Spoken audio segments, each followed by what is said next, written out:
Good morning, English 9 students. I just wanted to remind you, you should be doing one chapter of reading in your book every day and one paragraph summarizing what you read. I'm a little worried because I just checked your journals and some of you have not been keeping up. So today you need to catch up on Monday, Tuesday, Wednesday, and today is Thursday. So when I go in and I look at your journal, I should see who you're reading and learning about, and then I should see your paragraph for each chapter. So this is my summary of chapter 1. Now, if you weren't here in class, I said you can move these boxes because I know it was pretty small. So I made the picture smaller and I moved it over, and I made the date smaller and I moved it over, and then I can make this box bigger so I have more room to write.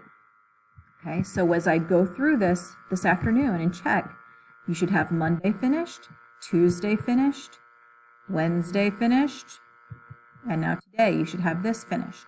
Okay, so please make sure that you are keeping up with your reading and your paragraph writing. If you have any questions, please ask. Otherwise, I hope to see your journal all caught up this afternoon. Thank you. Bye.